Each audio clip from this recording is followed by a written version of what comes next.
Good afternoon, everyone. Thanks for the opportunity of being here. We will talk about diversity, inclusion, and innovation, especially when it comes to Arab talents, and on also not just bringing Arabs into high-tech, but also and cyber, but also on bringing high-tech to Arab cities. My name is Shakur. I'm a tech and social entrepreneur. I'm also a business catalyst and executive director at Tsofen. We aim at integrating the Arab talents into the Israeli high-tech, and at the same time on bringing high-tech and building high-tech in Arab cities. And the best model that can show this case is what is happening in Nazareth. Hundreds of engineers working in Nazareth and tens of high-tech companies.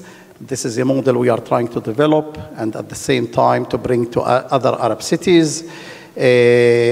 Welcome our panelists, Professor Jihad Alsan, Mr. Daddy Perlmutter, Mrs. Fakhim Atauna, and Mr. Waleed Di Zabit.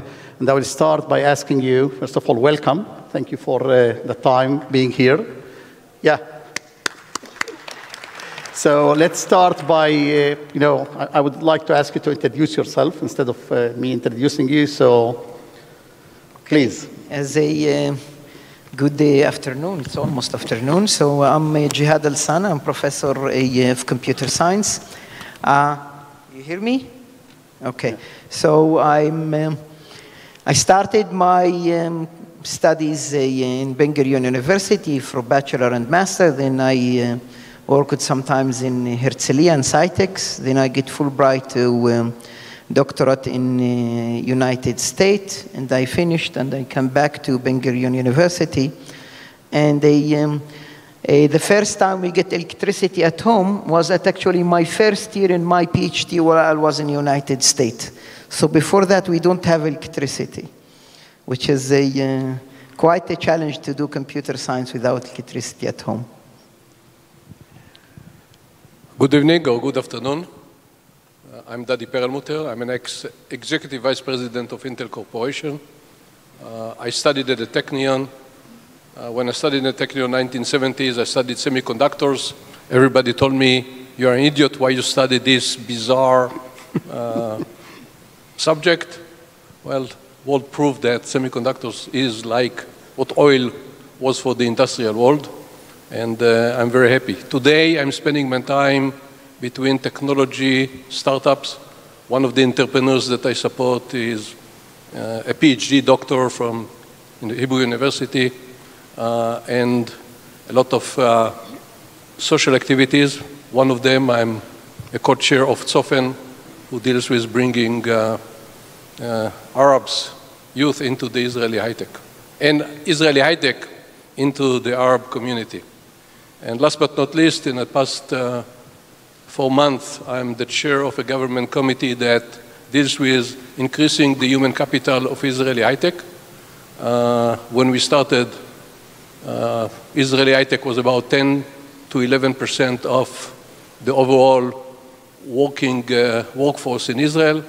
And the goal is to get to 15 in 5 years, which means an increase from 350,000 to 550,000, and continue to increase it in the additional 10 years, which is a huge undertaking because Israel still already have the highest percentage in the world of the workforce working in high-tech.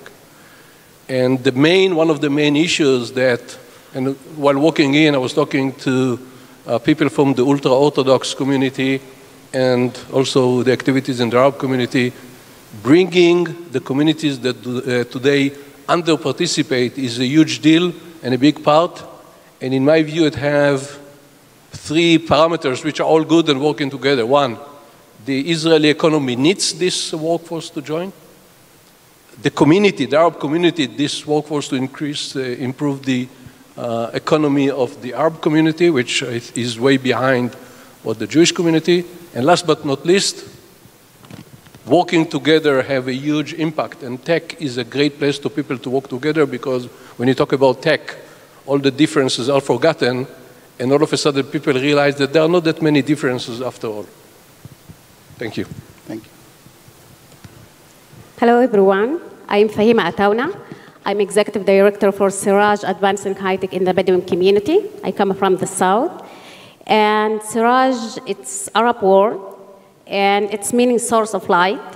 And we work in the Bedouin community to integrate it more and more software engineering and the community in the industry. Especially, we see that the potential for my community to be part from high-tech field. And we see that in Intel or another companies, we don't see employees from the Bedouin community, and our work is to increase the number of the people from the Bedouin community to work in this high-tech sector. Hello, everyone.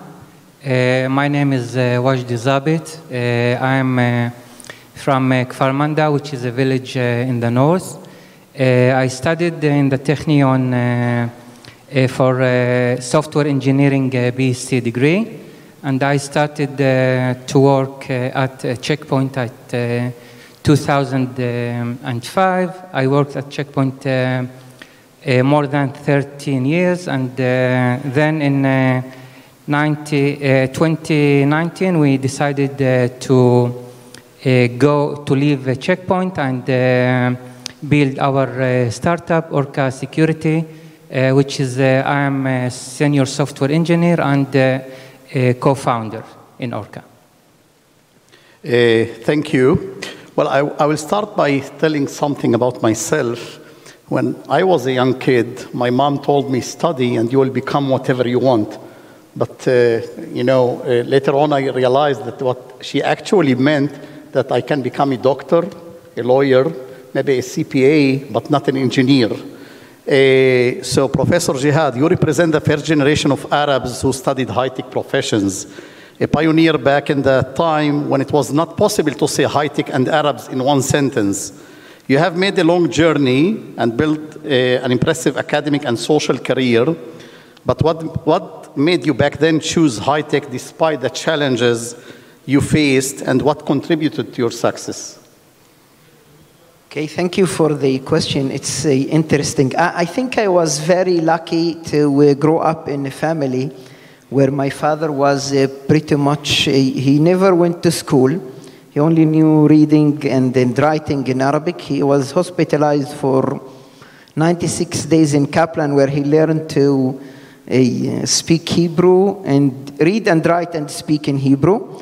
But he was very smart, and I think he has a lot of interesting ideas and about how to solve things. So he kind of a geek in our today, but not in high tech, but almost in everything you can think about. He always liked to find solutions for day-to-day problems, and this is really what motivate my scientific thinking. And I find this very useful even in my research today about how to really solve problems using the tool you have in hand, which is really a very good way of thinking. And this is one thing. Another thing, I think the family, which is usually, even so my mom doesn't know reading and writing, but she always was kind of making sure that we want to see that we are doing our homework. And she never know, you can show her anything, but practically, this is really, I think, a lot of things to do with home, with family, and the way actually your parents raise you. The second thing, when I actually came to university, I went to very good school in the north, in actually the Arab Orthodox College, and I have really very good teacher in mathematics. And I think this is what motivated me to study mathematics, and I think due to him I love mathematics. And then I came to the university to study mathematics and computer science, and then I get exposed to computer science, and it was really fun because it is not only about thinking, because it's actually similar to math, but it's about doing things. So you can see things actually come alive and work and run, and this is really something which is bring me to computer science. And since I like also to develop my own ways, or my own solution. I become very interested only in research, and this is what motivates me to go for an academic study. But now, actually, we get fund for a startup company just this week, and we will be starting, actually, a new startup from today. Congratulations. Good luck. I will move fast to Wagde. Wagde, you represent the second generation of Arab engineers in high-tech, and perhaps the first generation in cybersphere. And you are among the founders of Orca, which is a unicorn. So I won't ask what brings an Arab engineer to cyber, but I will ask, what does an Arab engineer literally bring to high-tech and cyber? And is cyber or cybertech a limitation or an opportunity for Arab talents? And then I will ask, what is Orca doing to integrate more engineers from the Arab society? Okay, so I guess as Arab community, I think we have many talents, and we have many talented engineers and developers, and we can bring these strengths and skills to high-tech in general and to cyber in particular. I guess if we look at the cyber as a field, it's like any other field in the high-tech technology. It's like working in the microprocessors, for example, industry, or automobile industry. So what I think that the problem is the cybersecurity is located in Tel Aviv area. Okay, I think this is the problem for Arabs, one of the problems, because Arab community are generally in the north or in the Al-Fakhim and Kufr Kari area, and we tend to work in Haifa. Okay, and unfortunately in Haifa there are no cybersecurity companies. All or most of the companies are located in Tel Aviv, like big companies like Checkpoint and Palo Alto, or small companies like Orca Security. So I guess we have the talent, we have the skills, but we have some technical difficulties that do not allow us to enter to this field. And we have to overcome these problems in order to give the skills we have and help the companies, help the community to enter this field, which is a very interesting field. Thank you. Fahimi, we all know that high-tech doesn't grow anywhere, and you are determined to build the human capital infrastructure for high-tech in the Negev, on a similar model of what Tsofen has been doing in the north and in the Triangle region for many years. But while the north is rich with talent, how do you set up high-tech in the desert? What is more challenging, developing the human capital or opening doors for employment in the industry? How do you deal with the mentioned barriers? I have to mention there are differences between the north and the south. There are industry in the Negev. And if I want to answer for these questions, we have to start from the industry in the Negev. It is our job in our NGO to access information about Bedouin community. And also the industry have to be familiar for our culture and tradition. We know that there are a huge potential. We have the talent in the Bedouin community. If we want to encourage them to go and to choose the computer science, for example, in the university, we have to give them a position available to come to work in this industry. And also, if we break the barriers for the Bedouin community and to choose this field, it will be more and more easy for us to starting and to talk with the industry. I think it should be and have to start with the industry. And after that, it will be more and more easy for the community to think about this field. And also, we have to say that our community, we have to start early to raising awareness about this field and to give them the options for this subject. Thank you. Well, Dadi, Intel was the first to open doors to employ engineers from the Arab society. And as we all know, some of them occupy senior positions in the global high-tech today. Johnny Srouji and Professor Ziyad Hanna, for example. Intel, in fact, has laid the foundations and created the first cadre of Arab engineers and executives. It goes without saying that this has happened in the early 80s.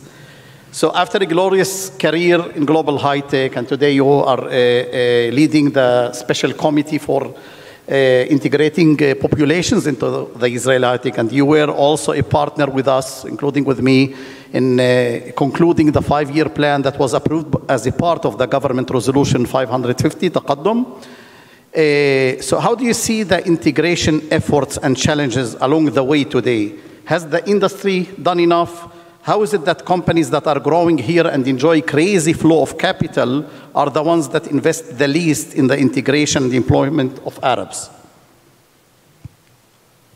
Well, the situation is quite complex. If you think about the Israeli high-tech, which is a huge success in any shape or form, both worldwide and also impact on Israeli economy. But, you know, the Israeli high-tech is well defined, unfortunately, for the negative side, by gender, by social, by geographic, and which community you belong to.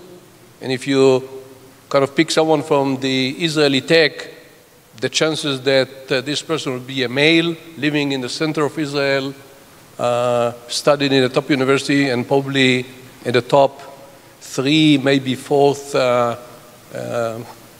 percentage of the top 40% of the from a social perspective.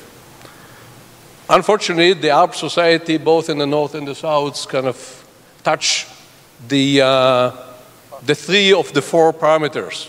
The bottom of the social, economic, geographic, they are far away from the center, and you'll have to look at the situation. Both people talked about the importance of parents in particular and society in general. To be fair, in my case too, my parents have not more than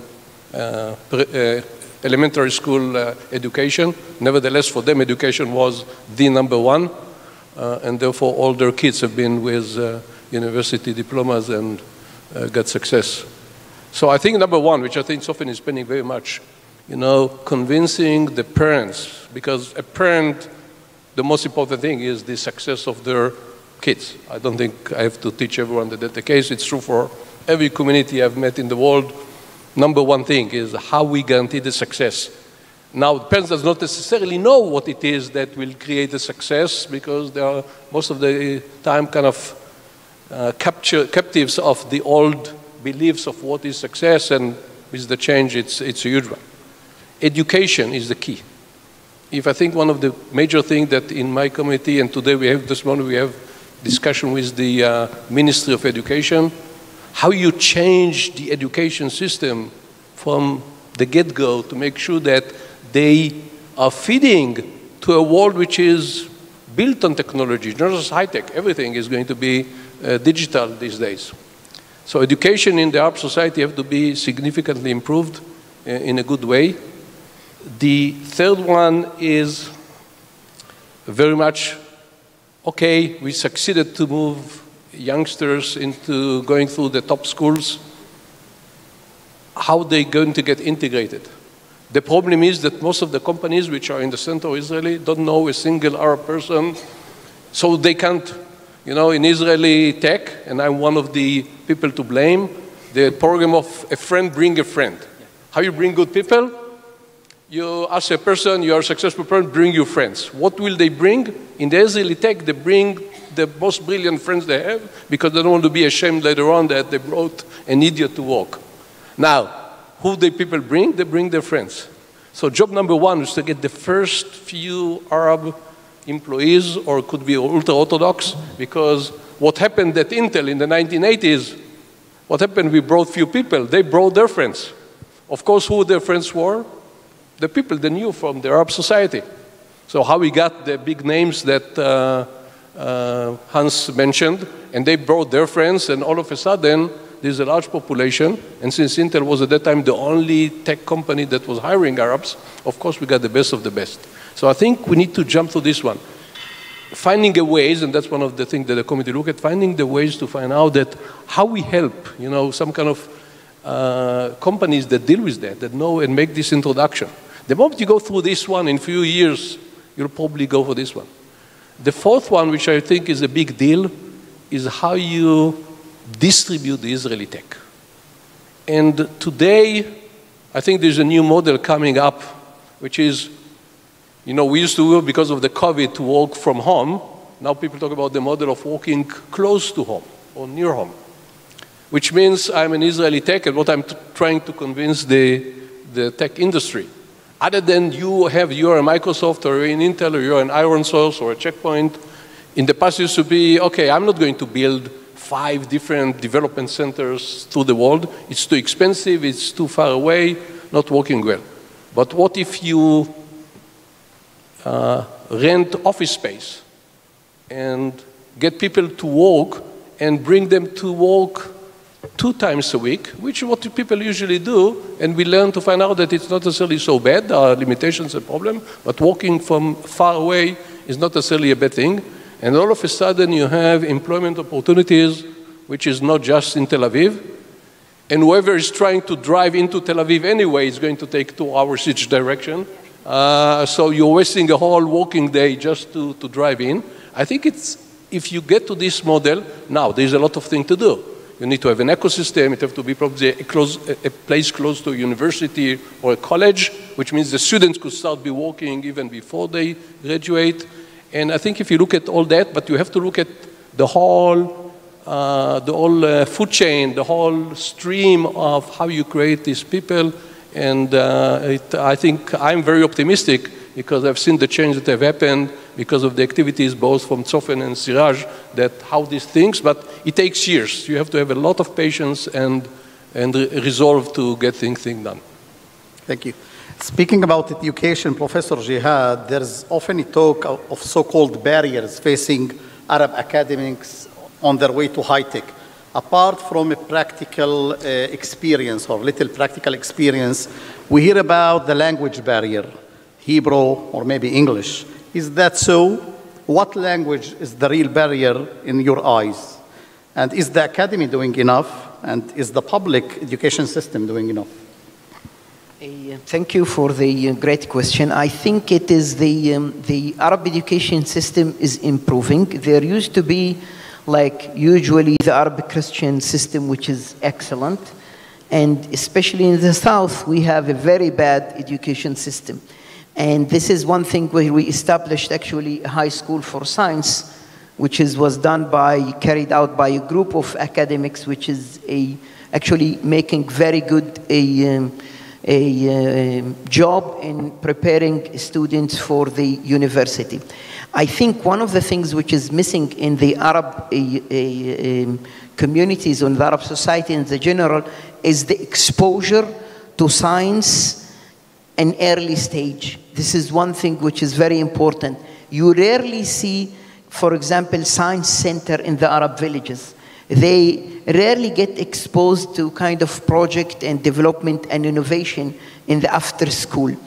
Saying that, also the school system from the childhood, kindergarten, elementary school, they don't really kind of emphasize the science and the way of thinking. Rehearsing is not really the way to teach science. This is one of the important things. But also, we need to improve the system, but we need to actually trigger the scientific thinking among the student and expose them to the early stage. I think another problem, which is in terms of language, yes, Hebrew has become a big barrier for accepting students to the universities because all the teaching is done in Hebrew. Students have to actually submit their homework, do exams, and listen to lecture in Hebrew. Yes, there is a lot of textbook in English, but Hebrew is really mandatory. And we now actually students, if their level is actually 2 top level that you need to be in them and get to accept to the university. And we realize this is becoming a barrier for accepted students. especially students who are very good in math and science, usually they are not strong in languages, and Hebrew become really their big barrier. And this is one thing which is, I think it's very important in the national level to start it actually to put more attention on this issue. Thank you. Thank you. Well, since we don't have enough time, I will ask two questions. One to Wagde. Shortly, what are the challenges facing an Arab entrepreneur in your eyes? And what do you recommend to a young Arab entrepreneur? And later on, I will ask everyone, what do you advise in this class to decision makers, academia, industry, and government, and employers? Yes. So I think that what is missing for Arab engineers and entrepreneurs is the networking. We lack of professional networking in all areas with investors, with investors from here, from abroad, mentors, other engineers. And I think the reason is that people in general, and Arabs particularly, like static things. We go to one place, we start to work at Intel, Microsoft, we can stay there for 10 years, 20 years, and this way the circle of people that you know is very limited. Yeah, job security. Sorry? Job security. Yeah, job security, yes. So I guess one thing that Arab entrepreneurs that can do that to start act dynamically in this industry. So after 5, 6 years, get up and leave your workplace, go to another place, meet another people, go to smaller company, and then you go, you can know the CEO, the CTO, and maybe you will start seeing investors and increase and enlarge your professional networking until you reach a point that you have a great network that you can go and decide to take 3, 4 strong people with you and start your own startup. So what do you advise decision makers, Dadi, Jihad, Fahima, shortly? I think I will give maybe two short examples. I have one student who came to my office. He graduated from the Hebrew University and he wanted to do master. And he was below actually the acceptance ratio for master degree. But I say, okay, I'll take a chance. I'll actually accept him. He did bachelor, a master, and PhD with high success, almost very good scholarships, and he's now a researcher in Microsoft. Another story, a student who's actually failed, Arab student who failed all the courses in the first semester. We gave him a second chance, so he repeated all the courses in the second semester. Now he's actually PhD, has a PhD from Columbia University and researcher in Google. What I want to say that for Arab students, sometimes you need to give them a chance because the way they actually evaluate the potential of Arab students is different from the way you evaluate the potential of Jewish students. We need to give them a chance, and we need to make sure that the first year where they actually find it very hard should be exempt from the evaluation in the long run. Thank you. Well, I will include decision makers well beyond just the government. In the case of the Arab society, I'll also apply to the leadership of the Arab society. The number one thing is education. We talked a lot about the formal education and high math and English and Hebrew. But what is important, and there was a very interesting research I was just exposed to 2 days ago, what people call soft skills, and the McKinsey study called it power skills, which is the ability. Yes, it is power skills. They are more powerful than the knowledge because at the end of the day, someone who knows how to learn, how to deal with problem solving, scientific thinking, which Jihad talks about a lot. You fail once, you try again, and I can go on and on. A lot of way, if you think about the Jewish community in Israel, and I know many people and also in the US, they get it not just in school, they get it from the informal, they get it from the family, the drive that these are the things that matter, and parents will do whatever they can and get them to the right place, whether it is Boy and Girl Scouts or robotics activities and programming and all this stuff. I think if I want to the decision makers, both government side, but also parents and the leadership of the Arab community, pay attention to this, because this may become even more important than the formal studies that you get. Because if someone don't know something and you have all these other abilities, or she, they could take it away. If you don't get these kind of skills from being a toddler, it's going to be very difficult to get it done when you're grown up. And that's something which is critical for all decision makers to take care of. Last comment, Fahima, because we need to... I see the government can be the major role in this high-tech in this field, especially we're talking about young community in the south, like the Bedouin community. And also the government can support like Siraj initiative. It can be financials, can be with idea. And we see and we create the role model in Siraj NGO, and we can see that because it's a process, it's for something for the long term. I see just the government can support and to encourage that. Well, thank you very much. Thank you very much. I have one comment, if I may, for commenting on the previous panels. They keep telling or calling Arabs and the ultra-Orthodox Jews that will follow us minorities. Together, we are not minorities. We are the majority, especially in the young ages. So start changing the mindset. Start changing the lexicon. Not minorities. These are populations, communities, but they are the majority in 10 years from now. Thank you very much and enjoy your afternoon.